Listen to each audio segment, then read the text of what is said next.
This side. आज हम लोग आपके लिए जो वीडियो लेके आए हैं वो बहुत ही इम्पोर्टेंट है। हम लोग चाइल्ड डेवलपमेंट वाला सेक्शन आज कवर करेंगे। जो टॉपिक हम कवर करेंगे वो हमारा है influence of heredity and environment. ये टॉपिक पेपर 1 और पेपर 2 में सेम है। कुछ चीजें हैं जो डिफर करती हैं, तो मैं दोनों पेपर के लिए इसको कवर करने की कोशिश करूंगी। अगर आपको ये टॉपिक थॉरली समझना है, अच्छे से समझना है, तो कोशिश कीजिए कि आप वीडियो स्किप करके ना देखिए, वीडियो पूरी देखिए। अगर आप वीडियो पूरी देखेंगे तभी आपको ये टॉपिक अच्छे से समझ आ पाएगा। चलिए शुरू करते हैं हमारी आज की क्लास। हेरिडिटी, सबसे पहले हम हेरिडिटी की बात करेंगे, फिर हम एनवायरमेंट पे मूव करेंगे। हेरिडिटी क्या होती है? All that we inherit from our family as a free gift. जो भी चीजें हमें हमारे परिवार से मिलती हैं गिफ्ट के तौर पे, वो हेरिडिटी कहलाता है। Heredity is of 2 types. 2 तरह की हेरिडिटी होती है हमारी, बायोलॉजिकल एंड सोशल। बायोलॉजिकल होती है क्रोमोसोम्स, यानी कि जो क्रोमोसोम्स होते हैं वही हमारे जो जीन्स होते हैं, वो हमारा जेंडर और हमारे कैरेक्टरिस्टिक्स जो है वो डिसाइड करते हैं। वो हमें हमारे पेरेंट्स से मिलते हैं। पेरेंट्स के अंदर फोरफादर्स के जीन्स भी होते हैं, तो हमें वो भी चीजें मिल जाती हैं, जैसे कि हमारा लुक कैसा होगा, मेरे बाल कैसे होंगे, मेरे हाथ पैर कैसे होंगे, वो सब मेरे पेरेंट्स पे डिपेंड करेगा। मैं उनकी तरह दिखूंगी, उन्हें रिजेंबल करूंगी। सोशल होती है one generation receives from preceding generations in the form of social traditions, custom and skills। जो मुझे अपने परिवार की सभ्यताएं और जो उनके कल्चर हैं, उनकी वैल्यूज हैं, वो जिस चीज में माहिर है, जैसे स्किल्स हैं उनकी, वो मुझे उनसे मिलती हैं तोहफे के तौर पे और एज अ फ्री गिफ्ट, जो कि मेरी सोशल हेरिडिटी कहलाती है। प्रिंसिपल ऑफ हेरिडिटी क्या कहता है? Principle of heredity talks about 2 things. Principle of resemblance. Principle of resemblance की बात करता है वो, according to this children only resemble their parents and relatives.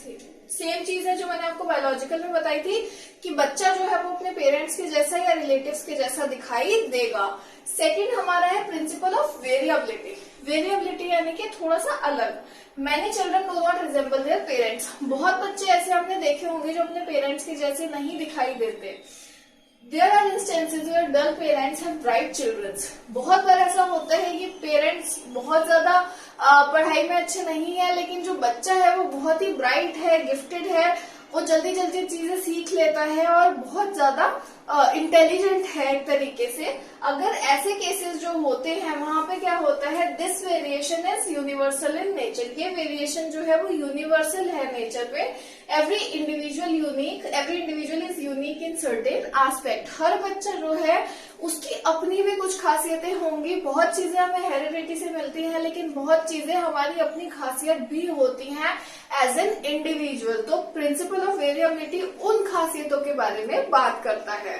अब हम बात करेंगे इफेक्ट्स ऑफ हेरिडिटी के बारे में, यानी कि हेरिडिटी हमें किस तरीके से इफेक्ट करती है, क्या उसके मतलब क्या क्या उससे हम पे बेसिकली क्या उसके फिजिकल कैरेक्टरिस्टिक्स होते हैं, हमारे इंटेलिजेंस पे वो क्या इफेक्ट करेगी, क्या असर डालेगी, वो हम देखेंगे। फिजिकल कैरेक्टरिस्टिक्स पे क्या इफेक्ट डालती है वो देख लेते हैं। Physical characteristics basically refers to looks and physical features. Physical से आप समझ ही गए होंगे कि मैं लुक्स और फिजिकल फीचर्स के बारे में बात कर रही हूँ। A gene is a primary basis of heredity. Primary basis होता है जो जीन है वो हमारी हेरिडिटी का। It is a section of DNA that comprises coded instruction.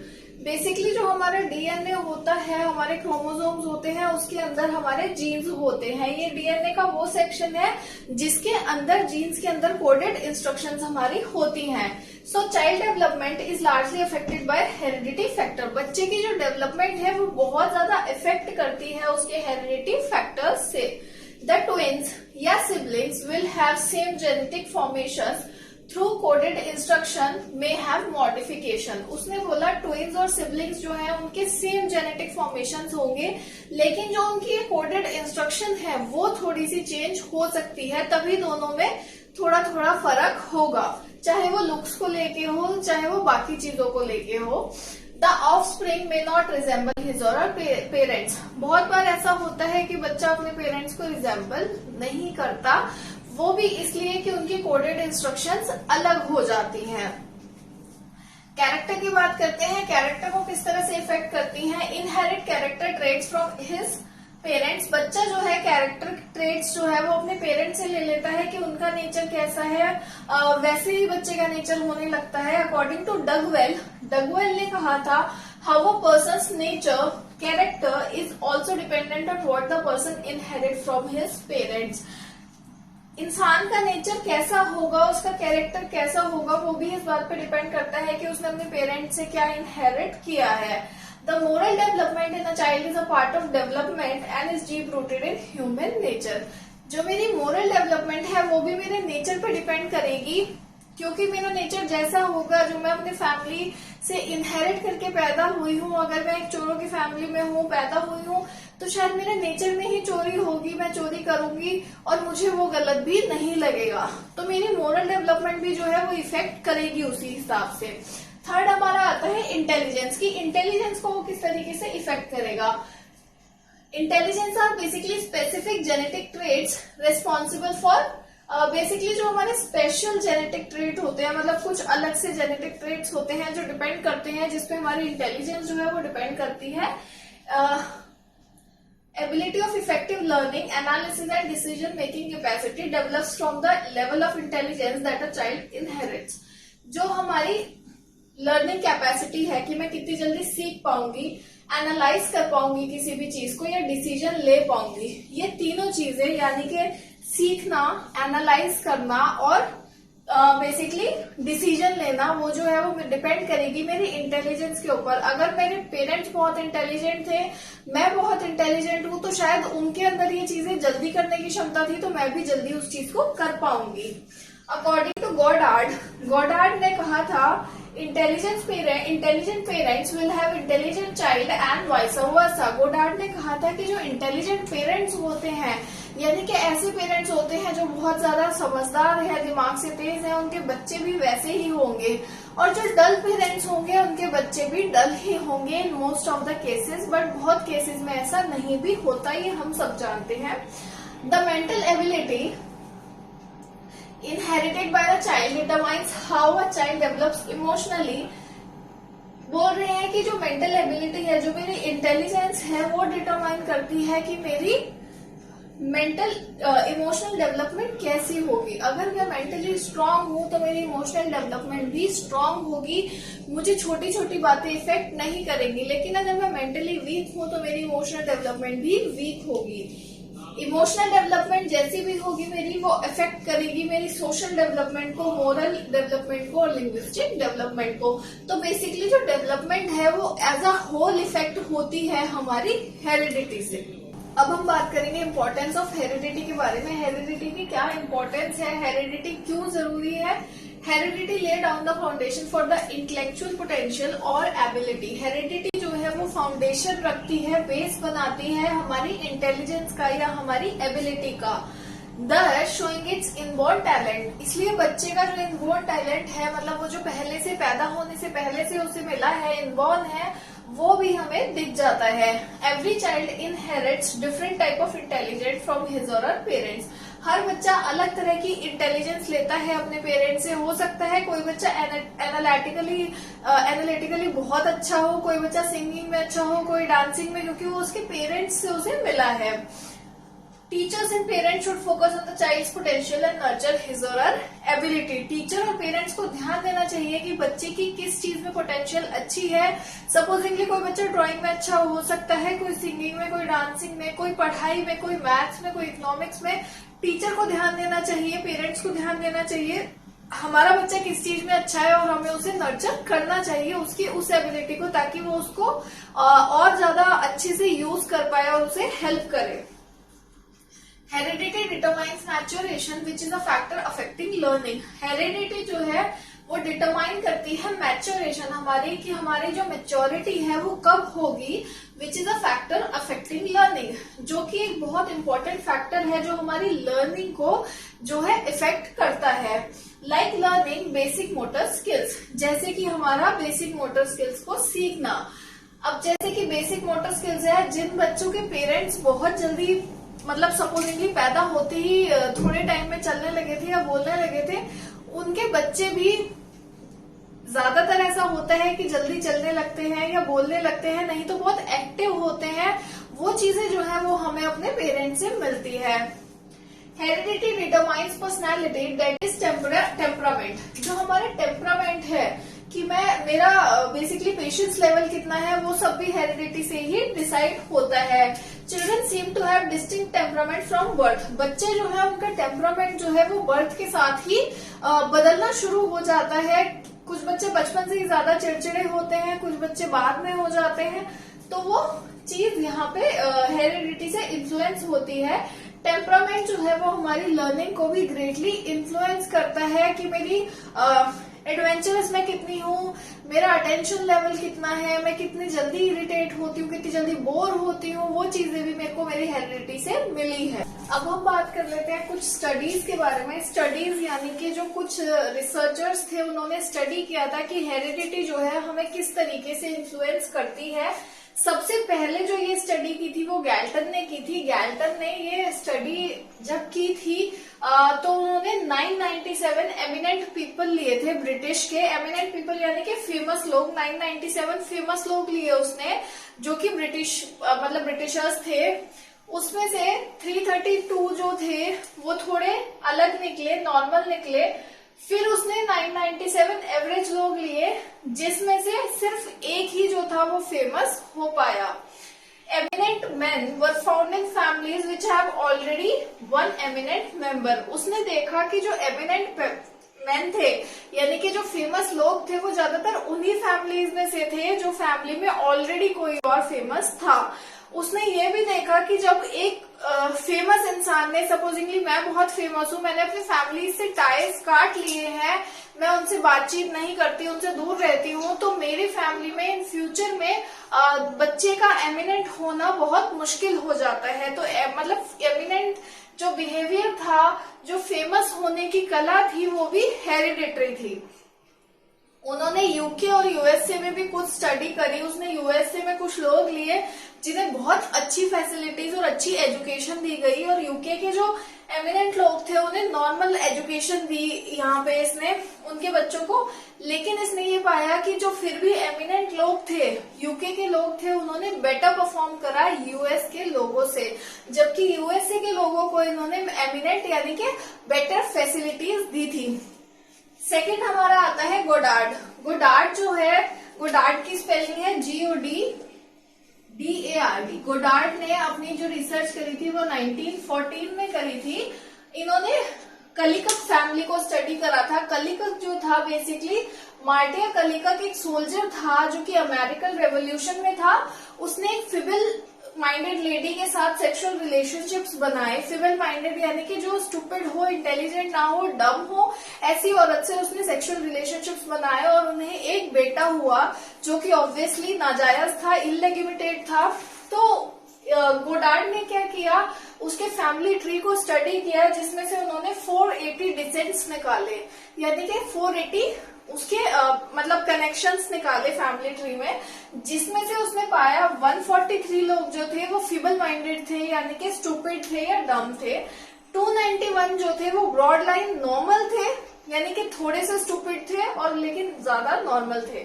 46 जो लोग थे वो बिल्कुल ही नॉर्मल थे। उसके बाद कलिकक ने क्या किया, उसने एक औरत से शादी कर ली और शादी के बाद उसे एक बच्चा हुआ।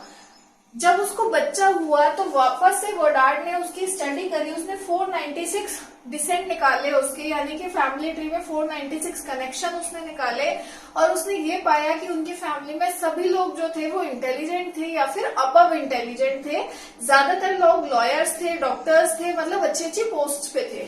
तो उसने ये पाया कि जो इंटेलिजेंस है वो हेरिडिटी थी, मतलब कि हमें पुश्ते दर पुश्ते मिलती हुई आ रही थी। लेकिन गोडार्ड की स्टडी पे हम लोग रिलाय नहीं कर सकते, क्योंकि जो इनका मेथड ऑफ रिसर्च था वो बहुत ही गलत सा था। मतलब इन्होंने कोई इतने अच्छे बेसिकली मेथड्स यूज नहीं किए थे अपने रिसर्च में, इसलिए हम इनकी स्टडी पे रिलाय नहीं करते हैं। थर्ड हमारा आता है केलॉग एंड केलॉग की स्टडी। केलॉग एंड केलॉग का नाम बहुत बार सीटेट में पूछा गया है। जब हेरिडिटी की बात होती है तो आपको ये याद रखना है, केलॉग एंड केलॉग की स्टडी जो है वो सबसे ज्यादा रिलायबल है और सिस्टमैटिक है। बेसिकली इन्होंने सिस्टमैटिकली रिसर्च किया था इन्होंने रिसर्च कैसे किया, इन्होंने अपना बेटा और एक चिंपैंजी लिया। बेटा जो था वो 10 महीने का था और चिंपैंजी जो था वो 7.5 मंथ्स का था। चिंपैंजी और बेटे को सेम फैसिलिटीज दी, जो वो बेटे को देते थे वो चिंपैंजी को भी देते थे, सेम फैसिलिटीज दोनों को दी। शुरू में चिंपैंजी ने बहुत अच्छा परफॉर्म किया, उसने बहुत जल्दी मोटर स्किल्स गेन की, जंपिंग, रनिंग, वॉकिंग जल्दी करने लगा, जबकि बच्चा थोड़ा लेट करने लगा। लेकिन धीरे धीरे उन्होंने पाया कि जो चिंपैंजी था वो सिर्फ 96 वर्ड्स ही सीख पाया और जो बच्चा था वो काफी ज्यादा वर्ड सीख गया, क्योंकि वो ह्यूमन बीइंग था। और बच्चा जो था, मतलब चिंपैंजी ने बहुत चीजें सीखी, जैसे स्पून से खाना, ग्लास से पानी पीना, लेकिन फिर भी उसमें जो एनिमल कैरेक्टरिस्टिक्स थे वो रहे, और जो उनका बच्चा था उसमें ह्यूमन कैरेक्टरिस्टिक्स रहे। तो उन्होंने जाना कि heredity sets a limit for maximum development. Heredity जो है वो हमें एक लिमिट दे देती है कि हम इससे ज्यादा चाह के भी डेवलप नहीं कर सकते, चाहे कोई हमें कितनी भी अच्छी फैसिलिटीज दे दे। तो उन्होंने ये लिखा, it can not be improved even by providing the best environment. तो ये जो स्टडी है ये थोड़ी सिस्टमैटिक है और इन्होंने काफी अच्छे से रिसर्च करी थी। तो हेरिडिटी की बात होती है तो हम केलॉग एंड केलॉग की स्टडी पे रिलाई करते हैं। हेरिडिटी वाला पार्ट हमने कवर कर लिया है। अब हम इस टॉपिक के सेकंड पार्ट पे मूव करेंगे, यानी कि एनवायरनमेंट की बात करेंगे। एनवायरनमेंट क्या रोल प्ले करती है, क्या इसके कैरेक्टरिस्टिक्स होते हैं, और नेचर वर्सेस नर्चर डिबेट की भी हम बात करेंगे। एनवायरनमेंट क्या है? Sum total of our surroundings, यानी कि हमारे आसपास जो भी चीजें हैं वो हमारी एनवायरनमेंट है। वो फिजिकल, सोशल और कल्चरल तीनों तरह की हो सकती हैं।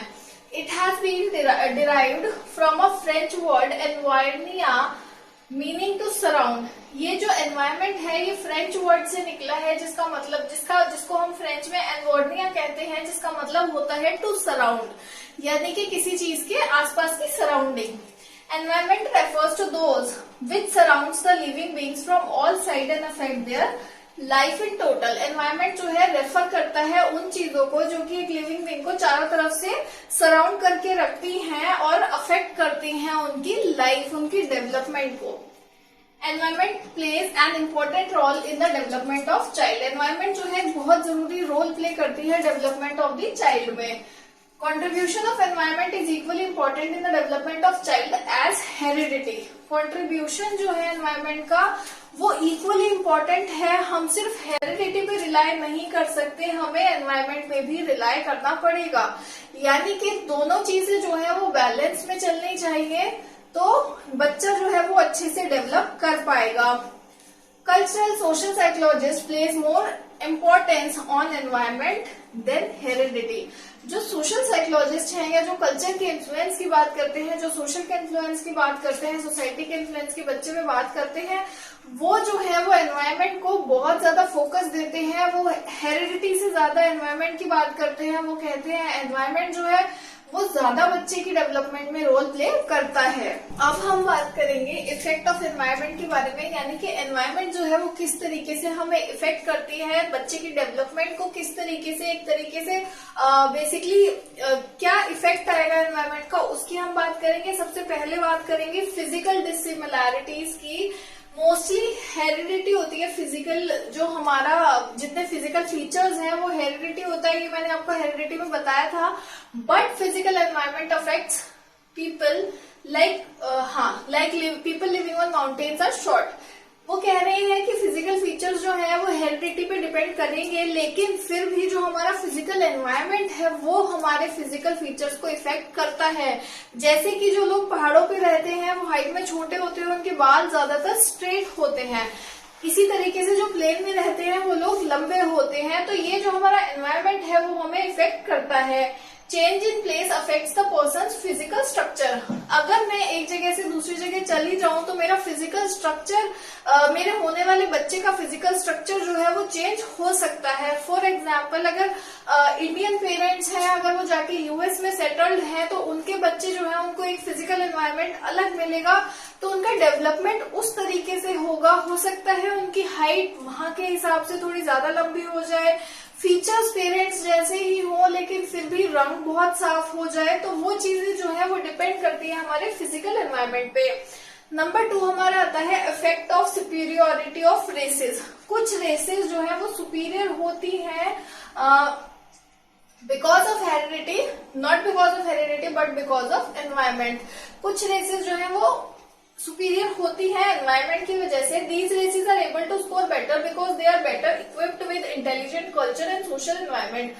ये जो रेसेस हैं ये हमेशा अच्छा परफॉर्म इसलिए करती हैं कि इनका एनवायरमेंट जो है, सोशल कल्चरल और फिजिकल एनवायरमेंट जो है वो इतना अच्छा है कि हमेशा ये लोग अच्छा ही परफॉर्म करते हैं।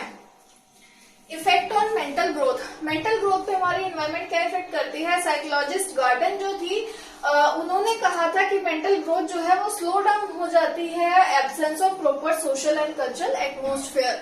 हमें अगर प्रॉपर सोशल और कल्चरल एटमोस्फेयर नहीं मिलता है तो हमारी जो डेवलपमेंट है वो स्लो हो जाएगी, रुक जाएगी, मतलब रुकेगी नहीं बट स्लो हो जाएगी, हम उतने अच्छे पेस पे डेवलप नहीं कर पाएंगे। फोर्थ हमारा आता है environment multiple effects on growing children. Environment के मल्टीपल इफेक्ट्स होते हैं बढ़ते बच्चों पे। यहाँ पे हम मोगली का एग्जाम्पल ले सकते हैं। वो बच्चा जो था जानवरों के बीच पला बढ़ा, तो उसकी जो एनवायरमेंट आसपास का था, उसने हमेशा जानवरों को देखा, उसे बोलना नहीं आता था, वो भी उनकी तरह साउंड्स निकालता था। उसकी जो जैसे सुनने की शक्ति है, महसूस करने की शक्ति है, वो उसकी ज्यादा डेवलप हो गई क्योंकि जानवरों में वो चीजें ज्यादा डेवलप थी। वो चलता भी उन्हीं की तरह था क्योंकि उसने हमेशा उन्हें वैसे ही चलते हुए देखा था। लास्ट हमारा है इफेक्ट ऑन पर्सनैलिटी। पर्सनैलिटी पे क्या इफेक्ट करेगी? It depend on environment then heredity. ये हमारे एनवायरमेंट पे डिपेंड करता है, हेरिडिटी पे नहीं कि हमारी पर्सनैलिटी कैसी होगी। न्यूमैन, फ्रीमैन एंड हॉल्जिंगर, इन तीनों ने मिलकर एक स्टडी करी थी जिसमें उन्होंने 20 पेयर ऑफ ट्विंस को रखा था जिन्हें अलग अलग एनवायरमेंट में रखा गया था। ये अगर सपोजिंगली 2 ट्विंस हैं, उनमें से एक बच्चे को इन्होंने रूरल बैकग्राउंड में रखा और एक को अर्बन। तो जो बच्चा गांव में पला बड़ा था वो जब बाद में इन्होंने उसे स्टडी करा, वो बहुत ज्यादा एंशियस था, उसको बहुत एंजाइटी थी, बहुत इंटेलिजेंट नहीं था, दूसरों के साथ इतना ओपन नहीं था। लेकिन जो बच्चा शहर में पला बड़ा था, प्राइवेट स्कूल में गया था, वो बच्चा केयर फ्री था, एडवेंचरस था और दूसरों से बात करने में, घुलने मिलने में जल्दी वो ऐसा कर पाता था। अब हम लास्ट चीज के बारे में बात करेंगे, नेचर वर्सेस नर्चर डिबेट, यानी कि हेरिडिटी वर्सेस एनवायरमेंट। हेरिडिटी क्या होती है? जेनेटिक इन्फ्लुएंस और traits inherited by child from his or her parents. Genetic influence या फिर ऐसी ट्रेट्स जो हमने अपने पेरेंट्स या फोरफादर्स की ली है, जीन्स के थ्रू ली है। Environment in which the child grows. Environment क्या है? बच्चे की अपब्रिंगिंग है जिसमें बच्चा बड़ा हो रहा है।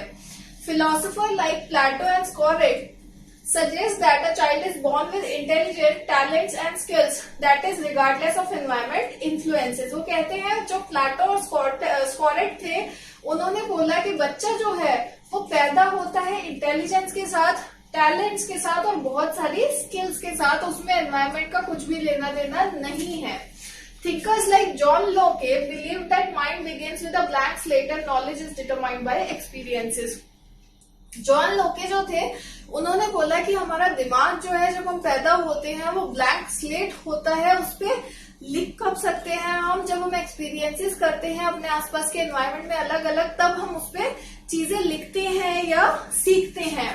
Both are important. Heredity begin the moment an egg is fertilized, environment begins with the birth of the child. Heredity तब शुरू होती है जब एग फर्टिलाइज होना शुरू होता है, एनवायरमेंट तब शुरू होती है जब बच्चा पैदा हो जाता है।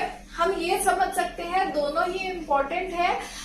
जैसे कि अगर एक बच्चा हेरिडिटली इंटेलिजेंट है और हम उसे अच्छा एनवायरमेंट दें तो वो बहुत अच्छा परफॉर्म कर सकता है, लेकिन अगर बच्चा हेरिडिटली ही वीक है तो आप उसे अच्छा एनवायरमेंट भी दोगे तो शायद वो उतना अच्छा परफॉर्म ना कर पाए जितना एक इंटेलिजेंट बच्चा कर सकता है।